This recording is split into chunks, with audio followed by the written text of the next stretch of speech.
السلام عليكم ورحمة الله وبركاته. الحمد لله الذي نحمده ونستعينه ونؤمن به ونتوكل عليه ونعوذ بالله من شرور أنفسنا ومن سيئات أعمالنا من يهده الله فلا مضل له ومن يضلل فلا هادي له. اللهم صل على محمد وعلى آل محمد كما صليت على إبراهيم وعلى آل إبراهيم وبارك على محمد وعلى آل محمد كما باركت على إبراهيم وعلى آل إبراهيم إنك حميد مجيد. أما بعد فإن خير الحديث كتاب الله وخير الهدي هدي محمد صلى الله عليه وسلم وشر الأمور محدثاتها كل محدثة بدعة وكل بدعة ضلالة وكل ضلالة في النار.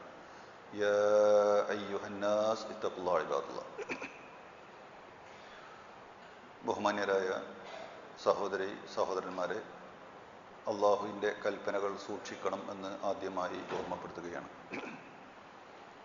ബഹുമാനപ്പെട്ട ഖത്തീബ് ഇന്നത്തെ ഖുതുബയിലൂടെ വിശദീകരിച്ചത് ഇഹ്സാനിനെ സംബന്ധിച്ചാണ്.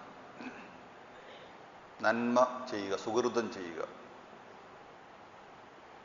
അതിലൂടെ ബന്ധങ്ങൾ അടുപ്പിക്കുക.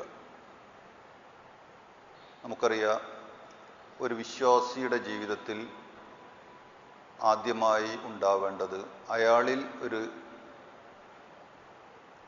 ഉറച്ച വിശ്വാസവും അതിനനുബന്ധമായിട്ടുള്ള നന്മ നിറഞ്ഞ പ്രവർത്തനവുമാണ്.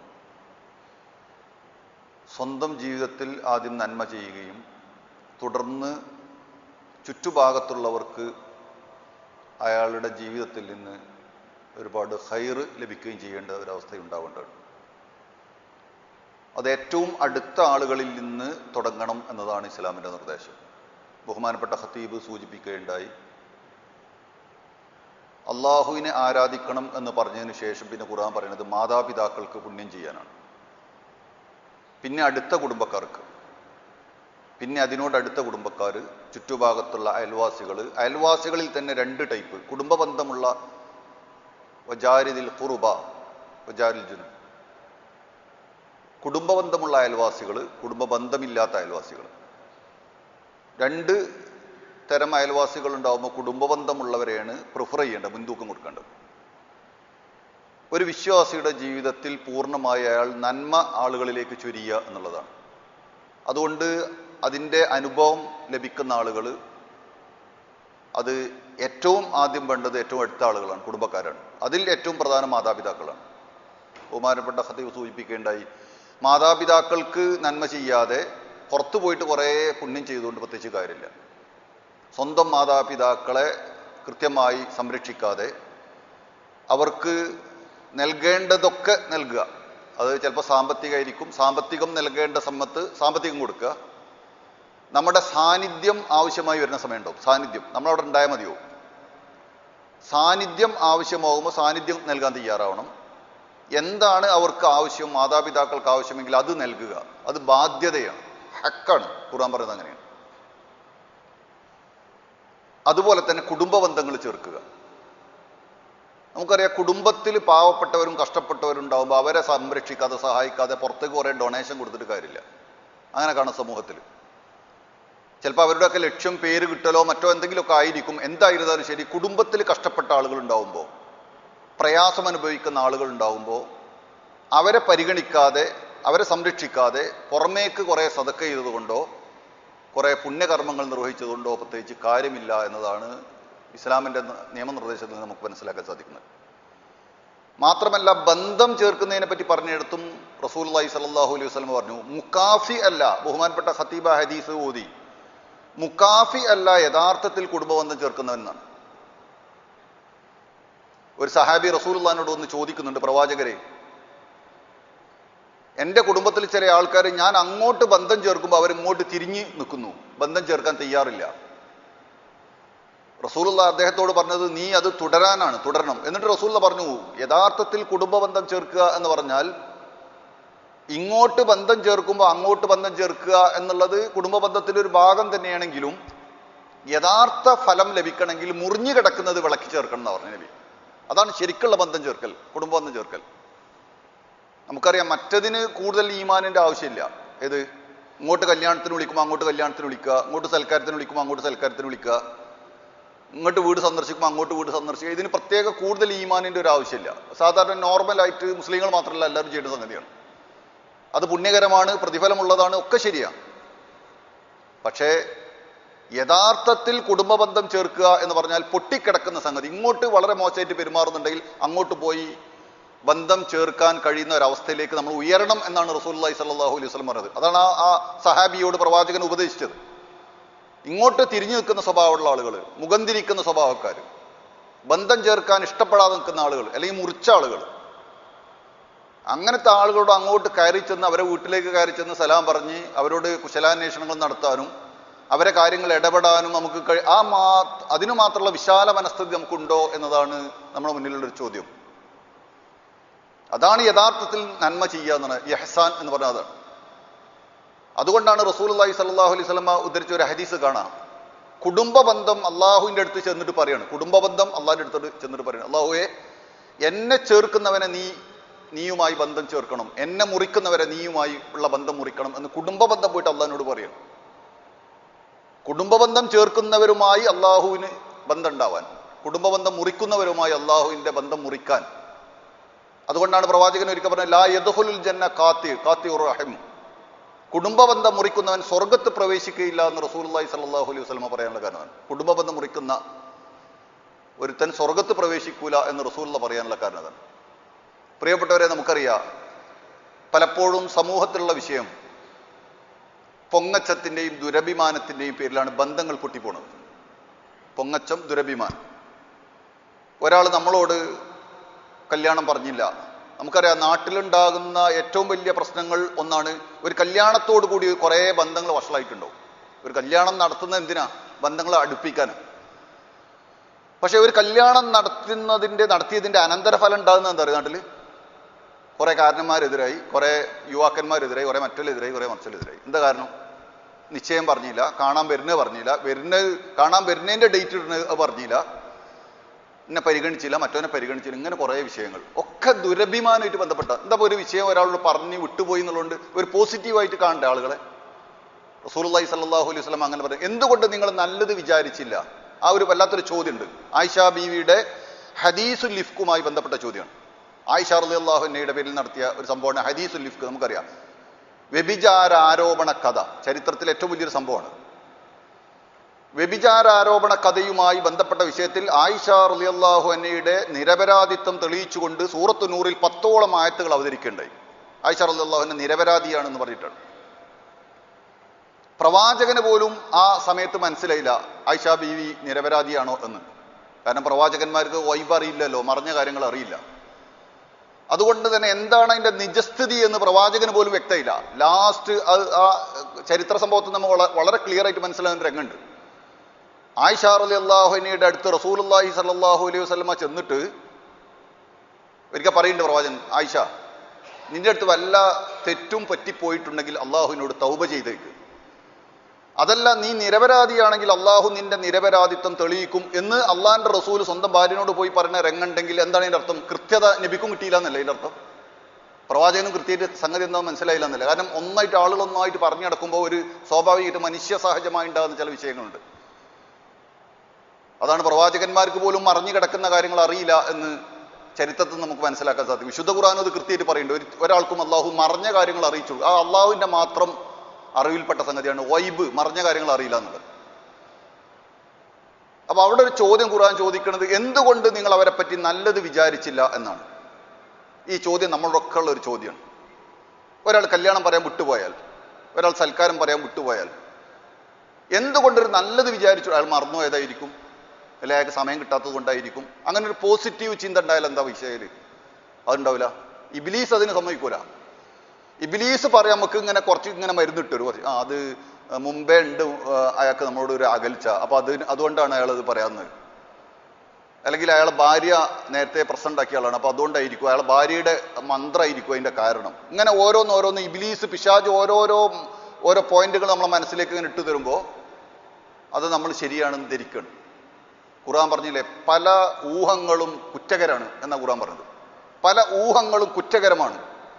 കുടുംബ ബന്ധങ്ങൾ അകലാനും മുറിയാനുമുള്ള കാരണങ്ങളിൽ വളരെ പ്രധാനപ്പെട്ട സംഗതിയാണ് ഊഹം എന്ന് പറഞ്ഞ സംഗതി. ഊഹിക്കുക. ചില വിഷയത്തിലൊക്കെ ഇടപെട്ടിട്ട് സംസാരിക്കുമ്പോൾ അവസാനം പറയുന്നൊരു സംസാരമുണ്ട്. എന്താ പറയുക, ഞാൻ അങ്ങനെ വിചാരിച്ചതാണ്. നമ്മൾ ആലോചിക്കുക അതിൻ്റെ അപകടം. ഒരു വലിയ പ്രശ്നം ഉണ്ടായിട്ട് നമ്മൾ ചർച്ച ചെയ്തു, ഭാര്യനെയും ഭർത്താവിനെ ഇരുത്തി ചർച്ച ചെയ്തു, അല്ലെങ്കിൽ കുടുംബക്കാരെ വിളിച്ച് ചർച്ച ചെയ്തു, ആ പ്രശ്നം പരിഹരിക്കാൻ വേണ്ടി ചർച്ച ചെയ്യുമ്പോൾ അവസാനം നമ്മൾ ചോദിച്ചു, പിന്നെ എന്തേ നീ അത് പറഞ്ഞ്? ഞാൻ അങ്ങനെ വിചാരിച്ചതാണ്. ആലോചിച്ചു, ഒരു വിചാരിച്ചതിൻ്റെ പേരിലാണ് ഒരുപാട് ബോംബ് പൊട്ടിത്തെറിച്ചത്, ഒരുപാട് പ്രശ്നങ്ങൾ സമൂഹത്തിൽ ഉണ്ടായത്. ഇതുകൊണ്ടാണ് വിശുദ്ധ ഖുർആൻ പറഞ്ഞത് ഊഹങ്ങൾ പലതും വലിയ കുറ്റകരമാണെന്ന് പറയാനുള്ള കാരണം അതാണ്. പുണ്യം ചെയ്യുമ്പോൾ, നന്മ ചെയ്യുമ്പോൾ, സുഹൃതം ചെയ്യുമ്പോൾ മനസ്സിലെ ഒരു ചിന്താഗതി ഉണ്ടാവണം. എന്ത്, എൻ്റെ ജീവിതത്തിൽ ഒരുപാട് കാര്യങ്ങൾ മറന്നു പോയതുപോലെ അയാൾക്കും കുറേ കാര്യങ്ങൾ മറന്നു പോകാം. അപ്പോൾ അതുകൊണ്ടായിരിക്കും അങ്ങനെ കല്യാണം പറയാതിരുന്നത്, അല്ലെങ്കിൽ അതുകൊണ്ടായിരിക്കും അയാൾ എന്നെ കണ്ടപ്പോൾ എന്നെ പരിഗണിക്കാതെ പോയത്, അല്ലെങ്കിൽ എന്നെ മൈൻഡ് ചെയ്യാതെ പോയത് എന്നൊക്കെ. അങ്ങനെ ഒരു പോസിറ്റീവിലൊരു ചിന്ത ഉണ്ടായാൽ പ്രശ്നം പരിഹരിക്കും. പക്ഷെ പലപ്പോഴും അതല്ല. പിശാചിൻ്റെ കുതന്ത്രം, പിശാചി ശ്രമിക്കുന്നത് കൊണ്ടാണ്. മനുഷ്യരെ തമ്മിൽ അകറ്റാനുള്ള എന്തൊക്കെ പരിപാടികളുണ്ടോ അതിനൊക്കെ പിശാചി ശ്രമിച്ചുകൊണ്ടിരിക്കും.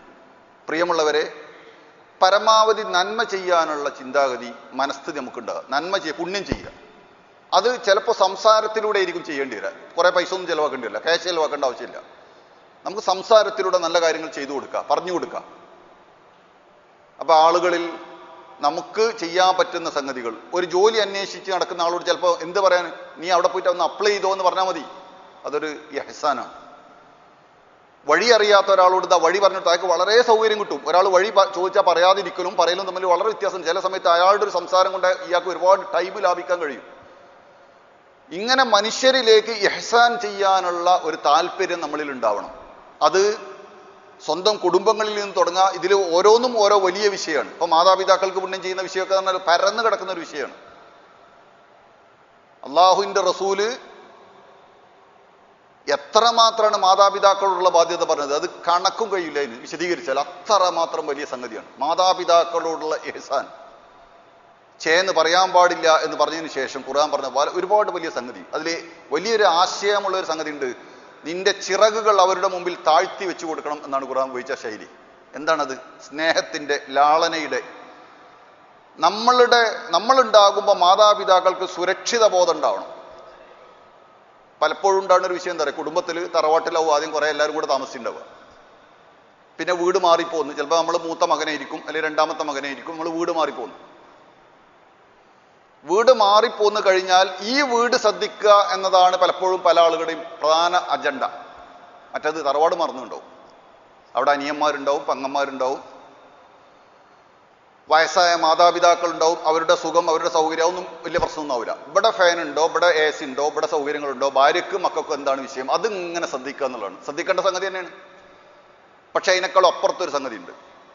എന്താണ്? സ്വന്തം മാതാപിതാക്കളുടെ അവസ്ഥ മനസ്സിലാക്കാൻ കഴിയാത്ത ഒരുപാട് മനുഷ്യരെ നമുക്ക് കാണാം. ഒരുപാട് ആളുകളെ സ്വന്തം മാതാവിന്റെ അവസ്ഥ എന്താണ്, പിതാവിന്റെ അവസ്ഥ എന്താണ് ചിന്തിക്കാൻ കഴിയാത്ത, ചിന്തിക്കാത്ത ആളുകൾ. ചിലപ്പോൾ ഭാര്യയായിരിക്കും അതിന് കാരണക്കാര്, സ്വന്തം ഭാര്യയുടെ സംസാരമായിരിക്കും, അല്ലെങ്കിൽ മറ്റു പല സ്വാധീനങ്ങളായിരിക്കും അതിൻ്റെ കാരണങ്ങൾ. ഇവിടെ ഈ മനുഷ്യൻ, നിങ്ങൾ ആലോചിച്ചു, ആ മനുഷ്യൻ നാട്ടുകാർക്ക് ഒന്നായിട്ട് സദക്ക ചെയ്തിട്ട് എന്ത് കാര്യമാണ്? കുടുംബക്കാരൊന്നായിട്ട് ശ്രദ്ധിച്ചിട്ട് എന്ത് കാര്യമാണ്? സ്വന്തം മാതാവിനെയും പിതാവിനെയും ശ്രദ്ധിക്കാതെ, അവരുടെ കാര്യത്തിൽ ശ്രദ്ധയൂന്നാതെ, അവരുടെ സുഖം നോക്കാതെ, അവരായിട്ട് ഫോൺ ചെയ്ത് സംസാരിക്കാതെ, വെറും ഭാര്യയും മക്കളായിട്ട് മാത്രം സംസാരം. പെരുന്നാൾ വരുമ്പോഴും അങ്ങനെ തന്നെ, കല്യാണങ്ങൾ വരുമ്പോഴും അങ്ങനെ തന്നെ. മറ്റുള്ള നാട്ടുകാരുടെ ഇടയിലൊക്കെ വളരെ വലിയ അഭിപ്രായമുള്ള ആളാണ്, വലിയ മനുഷ്യനാണ്, വലിയ ഉന്നതനാണ്. പക്ഷെ അയാളുടെ ഭാര്യയും അയാളുടെ മാതാപിതാക്കളും അയാളുമായിട്ടുള്ള ബന്ധം എന്താന്ന് വെച്ചാൽ വളരെ നെഗറ്റീവ് ആയിരിക്കും. ഇവിടെയാണ് അള്ളാന്റെ റസൂൽ എണ്ണിപ്പറഞ്ഞ തെർത്തീബുണ്ട്. തെർത്തീബ് ഏറ്റവും കൂടുതൽ പരിഗണിക്കേണ്ടത്. ഒരു ആണിനെ സംബന്ധിച്ച് അള്ളാന്റെ റസൂൽ പറഞ്ഞത് ഏറ്റവും കൂടുതൽ ബാധ്യത മാതാപിതാക്കളോടാണെന്ന്. സദക്ക ചെയ്യുന്നതിനെ പറ്റി റസൂൽ പറഞ്ഞെടുത്ത് കുടുംബക്കാർക്ക് സദക്ക ചെയ്താൽ 2 പ്രതിഫലം എന്ന് അള്ളാന്റെ റസൂൽ പറഞ്ഞിട്ടുണ്ട്. 2 പ്രതിഫലം സദക്ക ചെയ്താൽ, കുടുംബക്കാർക്ക് കൊടുത്താൽ. അതെന്താ? ഒന്ന് സദക്ക ചെയ്ത പ്രതിഫലവും, രണ്ടാമത്തേത് കുടുംബബന്ധം പുലർത്തിയ പ്രതിഫലവും. ഞാൻ എൻ്റെ കുടുംബത്തിൽ കഷ്ടപ്പെട്ട ഒരാൾക്ക് സദക്ക ചെയ്താൽ അയാളും ഞാനായിട്ടുള്ള ബന്ധം നന്നാവും. അതാണ് ഈ ഇഹ്സാൻ എന്ന് പറഞ്ഞത്, സുഹൃതം ചെയ്യുക എന്ന് പറഞ്ഞത്. നേരെ വെച്ച് എൻ്റെ കുടുംബക്കാർക്കൊന്നും ഞാൻ സദക്ക ചെയ്യാതെ ഞാൻ കുറേ പുറത്തേക്ക് ഇങ്ങനെ നന്നായിട്ട് സദക്ക ചെയ്തു എന്ന് വിചാരിക്കുക. പലത് സ്പോൺസർ ചെയ്തു, പല പരിപാടിക്കൊക്കെ ഞാൻ ഇങ്ങനെ പൈസ നല്ല ചിലവാക്കുന്നുണ്ട്. എൻ്റെ കുടുംബക്കാർ ഞാൻ തമ്മിലുള്ള ബന്ധം എന്തായിരിക്കും? എൻ്റെ അയൽപക്കത്തുള്ള എൻ്റെ കുടുംബത്തിലുള്ള കഷ്ടപ്പെട്ട ഒരു മനുഷ്യനെ ഞാൻ സഹായിക്കുന്നില്ല, ഞാൻ അയാൾ നോക്കുന്നില്ല. അയാളെ മക്കൾ മദ്രസയിൽ പോകുന്നില്ല, അതിന് പുസ്തകം വാങ്ങാൻ കാശില്ല, സ്കൂളിൽ പോകാൻ യൂണിഫോമിന് പൈസ ഇല്ല, അതൊന്നും ഞാൻ നോക്കൂല. പിന്നെ ഞാൻ പുറത്തേക്ക് ഇങ്ങനെ പരിപാടി സ്പോൺസർ ചെയ്തിട്ട് ആളുകൾക്ക് ഇങ്ങനെ ക്യാഷ് കൊടുത്തുകൊണ്ടിരിക്കുകയാണ്, അല്ലെങ്കിൽ സഹായിച്ചുകൊണ്ടിരിക്കുകയാണ്. ഇവിടെയാണ് നമ്മളുടെ ആത്മാർത്ഥത നമ്മൾ സ്വയം ആലോചിക്കേണ്ടത്. അല്ല മറ്റൊരാൾ പറഞ്ഞിട്ട് മറ്റവൻ്റെ വിമർശിക്കാനും നമ്മൾ വളരെ ഉഷാറാണ്, അതല്ല വിഷയം. അവനവൻ്റെ ബാധ്യത നിർവഹിച്ചോ എന്നാണ് പരിശോധിക്കേണ്ടത്. എൻ്റെ ബാധ്യത ഇഹ്സാൻ ചെയ്യുന്ന വിഷയത്തിൽ, പുണ്യകർമ്മം ചെയ്യുന്ന വിഷയത്തിൽ, സുഹൃതം ചെയ്യുന്ന വിഷയത്തിൽ എന്താണ് എൻ്റെ അവസ്ഥ? എൻ്റെ മാതാപിതാക്കളോട്, എൻ്റെ കുടുംബത്തോട്, എൻ്റെ അയൽവാസികളോട് എന്താണ് എൻ്റെ അവസ്ഥ? ഞാൻ കാരണത്താൽ വല്ല ബന്ധവും അകൽച്ച സംഭവിച്ചിട്ടുണ്ടോ? എൻ്റെ സംസാരം കൊണ്ട്, എൻ്റെ ഫോണ് കൊണ്ട്, എൻ്റെ ഉപദേശങ്ങൾ കൊണ്ട് ഏതെങ്കിലും ബന്ധം വിള്ളലുണ്ടായിട്ടുണ്ടോ? എങ്കിൽ അത് നന്നാക്കലിൻ്റെ ബാധ്യതയാണ്, യാതൊരു സംശയമില്ല. അകന്ന് നിൽക്കുന്ന കുടുംബങ്ങൾ എൻ്റെ കാരണം കൊണ്ടാണ് അകന്നതെങ്കിൽ അതിൻ്റെ മസ്ഊൽ ഞാനാണ്, അതിൻ്റെ ഉത്തരവാദിത്തം എനിക്ക്. പഠിച്ചവൻ്റെ അടുത്തും അങ്ങനെ തന്നെ, ആൾക്കാരുടെ അടുത്ത് മാത്രമല്ല. ആളുകളുടെ അടുത്ത് ചിലപ്പോൾ എന്നെ കാണാൻ കഴിയില്ല, ഞാൻ വളരെ ബാക്കിൽ നിന്നിട്ട് ഇങ്ങനെ ചാവി എടുക്കുകയായിരിക്കും. പക്ഷേ അതിൻ്റെ കാരണക്കാരൻ ഞാനാണെങ്കിൽ റബ്ബിൻ്റെ അടുത്ത് ഞാനാണ് അതിൻ്റെ കാരണക്കാരൻ.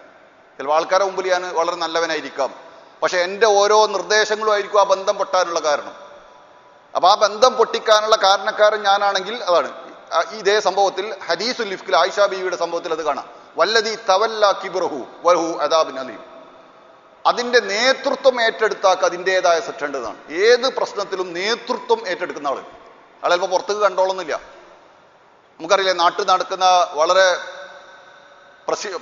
പ്രസിദ്ധി ആർജിച്ച പല കൊലപാതകങ്ങളുടെയും പിന്നിൽ നേതാക്കന്മാരെ കാണൂല. അവർ മറക്ക് പിന്നിലായിരിക്കും, ചെയ്യുന്നത് വേറെ ഏതോ സാധുക്കളായിരിക്കും. റബ്ബ് എങ്ങനെയാണ് ഇത് നോക്കിക്കാണുന്നത്? അതിൻ്റെ ചാവി കൊടുത്തത് ആരാണ്? ആരാണ് അതിൻ്റെ മിഫ്താഹ്? ആരാണ് അതിന് കുതന്ത്രങ്ങൾ നീക്കിയത്? ഇതാണ് അള്ളാഹു നോക്കുന്ന വിഷയം. അതാണ് അവൻ അതിൻ്റെതായ വലിയ ശിക്ഷയുണ്ട് എന്നാണ് വിശുദ്ധ ഖുർആൻ ഈ സംഭവത്തോടനുബന്ധിച്ച് പറഞ്ഞത്. പ്രിയപ്പെട്ട സഹോദരങ്ങളെ, മനസ്സ് ക്ലീനാക്കുക, എന്നിട്ട് പടച്ചവനിലേക്ക് അടുക്കുക. എങ്കിൽ ഒരു അണുമണി തൂക്കം നന്മ ചെയ്താലും അത് അവിടെ കാണും. ഫമൻ യഅമൽ മിസ്കാല ദർറത്തിൻ ഖൈറൻ യറ വമൻ യഅമൽ മിസ്കാല ദർറത്തിൻ ശർറൻ യറ. ഒരു അണുത്തൂക്കം നന്മ ചെയ്താൽ അത് അള്ളാഹുവിൻ്റെ അടുത്ത് കാണും. ഒരു അണുത്തൂക്കം തിന്മ ചെയ്താലും അത് കാണും. അതുകൊണ്ടാണ് അള്ളാഹിന്റെ റസൂൽ എനിക്ക് പറഞ്ഞത് ഇത്തക്കുന്നാറ വലൗ ബിശിക്കി തംർ. ഒരു ഈത്തപ്പഴത്തിന്റെ കഷ്ണം സദക്ക ചെയ്തിട്ടെങ്കിലും നരകത്ത് നിന്ന് സൂക്ഷിക്കാൻ, നരകത്തെ കാക്കാൻ.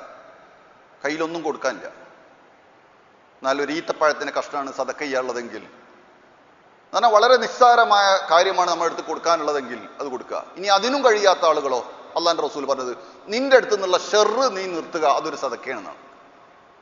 നമുക്കൊന്നും ചെയ്യാനില്ല, ഒരു നന്മയും ആളുകളിലേക്ക് ചെയ്യാനില്ലെങ്കിൽ ലാസ്റ്റ് ചെയ്യേണ്ട പണി എന്താ അറിയോ? അവനവൻ്റെ അടുത്ത് നിന്നുള്ള ഉപദ്രവം തടയുക, അതൊരു സദക്ക. എന്നെ കൊണ്ട് എൻ്റെ സഹോദരന്, എൻ്റെ സുഹൃത്തിന് ഉപദ്രവം ഇല്ലാതിരിക്കുക, അതൊരു സദക്കയാണ് എന്നാണ് അള്ളാഹു റസൂൽ പറഞ്ഞത്. ഒരു പുണ്യകർമ്മം ചെയ്യാൻ കഴിയാത്ത ആളുകൾ അവസാനം ചെയ്യേണ്ട പണി അതാണ്. വജ്ഹുൻ തലീഖ്, പുണ്യകർമ്മത്തിൽ നബി പറഞ്ഞ ഒരു ചെറിയൊരു പുണ്യകർമ്മം, പുഞ്ചിരിയോടുകൂടിയുള്ള മുഖം. നിന്റെ സഹോദരനെ കാണുമ്പോൾ പുഞ്ചിരിക്കുന്നത് സദക്കയാണ് എന്നാണ്, ഇഹ്സാനാണ്, നന്മ ചെയ്യുന്ന വിഷയമാണ്. എങ്ങനെ ചെറുതും വലുതുമായ ഒരുപാട് കാര്യങ്ങൾ അള്ളാഹുവിൻ്റെ റസൂൽ പറഞ്ഞിട്ടുണ്ട്. പ്രിയപ്പെട്ടവരെ, പരലോകത്തേക്ക് യാത്ര തിരിക്കുന്ന ആ രംഗം വരുന്നതിന് മുമ്പ്, റൂഹ് തൊണ്ടക്കുഴിയിലെത്തുന്നതിന് മുമ്പ് പരമാവധി ക്ലിയർ ആകാൻ ശ്രമിക്കുക. രണ്ട് ബാധ്യത. ഒന്ന് റബ്ബുമായിട്ടുള്ള ബാധ്യത, നമസ്കാരം, നോമ്പ്, സക്കാത്ത്, ഹജ്ജൊക്കെ അള്ളാഹുമായിട്ടുള്ള ബാധ്യതയാണ്. മനുഷ്യരുമായിട്ടുള്ള ബാധ്യതയാണ് ഈ പറഞ്ഞ ഇഹ്സാൻ. മാതാപിതാക്കളോട്, മക്കളോട്, കുടുംബത്തോട്, അയൽവാസികളോട്, ഇതൊക്കെ അവരോട് ചെയ്യേണ്ട ബാധ്യതകൾ. ആ രണ്ട് ബാധ്യതയും നിലനിർത്തണം എന്നാണ് വിശുദ്ധ ഖുർആന്റെ നിർദ്ദേശം. ചില ആൾക്കാർ പള്ളിയിൽ വളരെ സജീവമാണ്, ജമാഅത്തിന് ഒന്നാമത്തെ സഫ്, നിസ്കാരത്തിൻ്റെ കാര്യം, സുന്നത്ത് നിസ്കാരത്തിൻ്റെ കാര്യം, നിസ്കാരത്തായുമ്പോൾ വളരെ ഉഷാറാണ്. പക്ഷേ മാതാപിതാക്കളുള്ള ബാധ്യത, മക്കളോടുള്ള ബാധ്യത, കുടുംബത്തോടുള്ള ഇതൊന്നും വലിയ ഇതുണ്ടാവില്ല. ചില ആൾക്കാർ തിരിച്ചാണ്, പള്ളിയിലൊന്നും വില കാണൂല, മറ്റിടത്തുണ്ടാവും വളരെ സജീവമായിട്ട്. സാമൂഹ്യ ക്ഷേമ രംഗത്ത് വളരെ ആക്റ്റീവായിട്ട് വർക്ക് ചെയ്യുന്ന ആളുകളെ കാണാം. പക്ഷെ അള്ളാഹിനോടുള്ള ബാധ്യത പോലും നിർവഹിച്ചിട്ടുണ്ടാവില്ല, നമസ്കാരം ഉണ്ടാവില്ല, നോമ്പുണ്ടാവില്ല. ചില ആളുകളെ കാണുമ്പോൾ നമ്മൾ വിചാരിക്കും ഇയാളൊന്ന് നിസ്കരിച്ചിരുന്നെങ്കിൽ പടച്ചവൻ എത്ര നന്നായി, എന്തൊരു പുണ്യകർമ്മം ചെയ്യുന്ന മനുഷ്യനാണ്, എന്തൊക്കെയാണ് അയാൾ ചെയ്യുന്നത്. പക്ഷെ അയാളൊന്ന് ശരിക്കും കൃത്യമായി നിസ്കരിക്കുകയും നോമ്പ് വിൽക്കുകയൊക്കെ ചെയ്തിരുന്നെങ്കിൽ റബ്ബെ എത്ര പുണ്യക്ക് വാരിക്കൂട്ടാൻ കഴിയും എന്ന് നമ്മൾ ചിന്തിച്ചു പോകും ചില ആൾക്കാരെ പ്രവർത്തനം കാണുമ്പോൾ. അതിനു മാത്രം ആത്മാർത്ഥതയോടുകൂടി നമസ്കരിക്കുന്നവരെക്കാളും കൂടുതൽ ആത്മാർത്ഥതയോടുകൂടി ചെയ്യുന്ന കുറേ ആളുകളെ കാണാം. മുസ്ലിങ്ങൾ തന്നെ. ആ മുസ്ലിങ്ങളെ പറ്റി പറയേണ്ടതില്ല. ഓരോ രംഗത്തും പടച്ചവന്റെ ഉപദേശങ്ങൾ ചെവിക്കൊള്ളാതെ ജീവിച്ചാൽ രണ്ട് നഷ്ടം. ഒന്ന്, ദുനിയാവിൽ ജീവിതം കുടുസാണ്, പരലോകത്ത് നരകവുമാണ്. ആ ആയത്താണ് ഖതീബ് ആദ്യം മുഖവിരയിൽ ഓതിയത്, സൂറത്തു തോഹയിലെ അവസാന ഭാഗത്തുള്ള ഒരായത്ത്. വമൻ അഅറള അൻ ദിക്രി ഫഇന്ന ലഹു മഈശതൻ ദങ്ക വനഹ്ശുറുഹു യൗമൽ ഖിയാമത്തി അഅമ ഖാല ലിമ ഹശർതനി അഅമ വഖദ് കുൻതു ബസീറ ഖാല കദാലിക അതതക ആയാതുനാ നസീതഹ കദാലികൽ യൗമ തുൻസ. നമ്മുടെ ഉപദേശത്തിൽ നിന്ന് ആരെങ്കിലും തിരിഞ്ഞു കളഞ്ഞാൽ അവന് കുടുസായ ജീവിതമാണ് നമ്മൾ കൊടുക്കുക. എളുപ്പത്തിൽ നിങ്ങൾ മനസ്സിലാവും. ബിസിനസിന്റെ രംഗത്ത് ഇറങ്ങുമ്പോൾ അള്ളാന്റെ കുറെ ഉപദേശങ്ങളുണ്ട്. അതിന്ന് തിരിഞ്ഞു കളഞ്ഞാൽ പിന്നെ ആരോ ഉപദേശത്തിന് പിന്നാലെ പോവുക? പിശാചിന്റെ ഉപദേശമായിരിക്കും പിന്നെ ഫോളോ ചെയ്യുക. ഒരു ബിസിനസ് തുടങ്ങുമ്പോൾ എന്തൊക്കെ ഫോളോ ചെയ്യണം, എന്തൊക്കെ ഇടപാടുകൾ പറ്റും, എന്തൊക്കെ സാമ്പത്തികം ഉപയോഗിക്കാൻ പാടില്ല എന്നുള്ളതിന് കൃത്യമായ ഉപദേശം ഖുർആൻ പറയുന്നുണ്ട്. അവിടെ ആ രംഗം മറന്ന് അയാൾ ജീവിച്ചാൽ പിന്നെ അയാൾ പലിശയായിട്ടുള്ള ഇടപാടായിരിക്കും, പലതുമായിരിക്കും. മഈശതൻ ദങ്ക, ഇടുക്കായിരിക്കും ആളെ ജീവിതത്തിൽ ഉണ്ടാകുക, കുടുസ്. ചിലപ്പോൾ പെട്ടെന്ന് അയാൾക്ക് മനസ്സിലാവില്ല. പരലോകത്ത് വരുമ്പോൾ അയാൾ അന്ധനായിട്ട് അള്ളാഹു ഒരുമിച്ച് കൂട്ടും. കാഴ്ചയില്ലാത്തവനായ നിലയിലാണ് അയാൾ പരലോകത്ത് ഒരുമിച്ച് കൂടുക. അപ്പൊ അയാൾ ചോദിക്കും പടച്ചവനോട്, ലിമ ഹശർതനി അഅമ വഖദ് കുൻതു ബസീറ. പടച്ചവനെ, ഞാൻ കാഴ്ചയുള്ളവനായിരുന്നല്ലോ ദുനിയാവെന്ന്, പിന്നെ എന്തിനാ എന്നെ കണ്ണ് കാണാത്തവനായി ഇവിടെ ഒരുമിച്ച് കൂട്ടിയത്? ഞാൻ എന്താണ് അങ്ങനെ, എന്ത് തെറ്റാ ഞാൻ ചെയ്തത്? എന്താ എന്റെ കാഴ്ച പോകാൻ കാരണം? കാല കദാലിക്, അള്ളാഹ് പറയും അങ്ങനെ തന്നെ ഉണ്ടാവുക. അത്തത്ക ആയാതുനാ ഫനസീതഹ കദാലികൽ യൗമ തുൻസാ. നമ്മുടെ ഉപദേശങ്ങളും നിർദ്ദേശങ്ങളും ആയത്തുകളൊക്കെ നിനക്ക് വന്നിരുന്നു ദുനിയാവുന്ന്, നീ അത് മറന്നു. ഇന്ന് നമ്മൾ നിന്നി മറക്കുകയാണ്. രണ്ട് ലോകത്തും കഷ്ടപ്പാട്. അള്ളാഹുവിന്റെ ഉപദേശം മറന്ന് കല്യാണത്തിന്റെ വിഷയം, കല്യാണം എളുപ്പം മനസ്സിലാണ് ഉദാഹരണം. കല്യാണം കഴിക്കാൻ പോകുമ്പോൾ എന്തൊക്കെ ശ്രദ്ധിക്കണം, ശ്രദ്ധിക്കേണ്ടതില്ല എന്ന് ഖുർആൻ കൃത്യമായിട്ട് പറയുന്നുണ്ട്. റസൂലുള്ളാഹി കൃത്യമായിട്ട് വിശദീകരിച്ചിട്ടുണ്ട്. വിവാഹ രംഗത്ത് എന്തൊക്കെ ശ്രദ്ധിക്കണം. ഭർത്താവിന് ബാധ്യത ഉണ്ട്, ഭർത്താവാകാൻ പോകുന്ന ആൾക്ക് വരന് ബാധ്യത ഉണ്ട്, പെണ്ണിന്റെ സ്ത്രീയുടെ രക്ഷിതാവിന് ബാധ്യത ഉണ്ട്, അങ്ങനെ പലർക്കും ബാധ്യതകളുണ്ട്. അതിൽ പ്രധാനപ്പെട്ട ആളുകളെയാണ് ഞാൻ എണ്ണി പറഞ്ഞത്. അവരത് ശ്രദ്ധിച്ചില്ല. അള്ളാഹും റസൂലും പറഞ്ഞ ഉപദേശങ്ങൾ, ആ സമയത്ത് ശ്രദ്ധിക്കാൻ പറഞ്ഞ കാര്യങ്ങൾ അവർ ശ്രദ്ധിച്ചില്ല. വമൻ അഅറള അൻ ദിക്രി ഫഇന്ന ലഹു മഈശതൻ ദങ്ക. പിന്നെ ജീവിതത്തിൽ കുടുസുണ്ടാവുമ്പോൾ പറഞ്ഞിട്ട് കാര്യമില്ല. ആദ്യം തന്നെ അള്ളാഹുവിന്റെയും റസൂലിന്റെയും കൽപ്പനകൾ വലിച്ചെറിഞ്ഞ് കാറ്റുപറത്തി. പിന്നെ നമ്മളുടെ ഇച്ഛകൾക്കനുസരിച്ച് നമ്മൾ മതി, ഇഷ്ടങ്ങൾക്കനുസരിച്ച്. മഈശത്തിൽ ഇടുക്കുണ്ടാവും, ജീവിതത്തിൽ കുടുസുണ്ടാവും, പ്രയാസം ഉണ്ടാവും. ഖുർആനും ഇസ്ലാമും നിർദ്ദേശിച്ച ജീവിതം അവിടെ ചിലപ്പോൾ കണ്ടോളുന്നില്ല. പരലോകത്തോ? പരലോകത്ത് നരകത്തിലേക്കാണ് അയാൾ പ്രവേശിക്കുക. ഇതാണ് ഓരോ രംഗത്തും നമ്മൾ ശ്രദ്ധിക്കേണ്ടത്. പ്രത്യേകിച്ച് ഇഹ്സാനിന്റെ രംഗത്ത് നമ്മൾ ശ്രദ്ധിക്കേണ്ട വിഷയം അതാണ്. ഓരോ രംഗത്തും എങ്ങനെ നന്മ ചെയ്യണം, ഏത് രൂപത്തിൽ പ്രവർത്തിക്കണം എന്നതിന് ഖുർആനും ഹദീസും കൃത്യമായിട്ട് നമ്മൾ പറയുന്നുണ്ട്. ഓരോന്നും അതാണ് അതിന്റെ കാറ്റഗറി പറഞ്ഞത്. കാറ്റഗറി, ഏറ്റവും കൂടുതൽ ബാധ്യത ആരോടാണ്, ഏറ്റവും കൂടുതൽ ബന്ധം ആരോടാണ്, എങ്ങനെയാണ് അതിന് കൃത്യമായിട്ടുള്ള സംഗതി ഉണ്ട്. അത് പഠിച്ച് മനസ്സിലാക്കി തന്നെ നമ്മൾ ചെയ്യണം. ചെയ്യാതെ പോയാൽ ബാധ്യതകൾ വീടാതെ പോവും. ബാധ്യതകൾ വീടാതെ പോയാൽ പ്രതിഫലം ലഭിക്കൂല എന്ന് മാത്രമല്ല, ശിക്ഷ നമുക്ക് കിട്ടുക. അള്ളാഹു നമ്മളെ കാത്തു രക്ഷിക്കുമാറാവട്ടെ. ഇഹ്സാൻ ചെയ്യാൻ ആത്മാർത്ഥതയോടുകൂടി അള്ളാഹുവിന്റെ തൃപ്തി ആഗ്രഹിച്ചുകൊണ്ട് നന്മ ചെയ്യാനുള്ള തൗഫീക്ക് അള്ളാഹു നമുക്ക് എല്ലാവർക്കും പ്രദാനം ചെയ്യട്ടെ.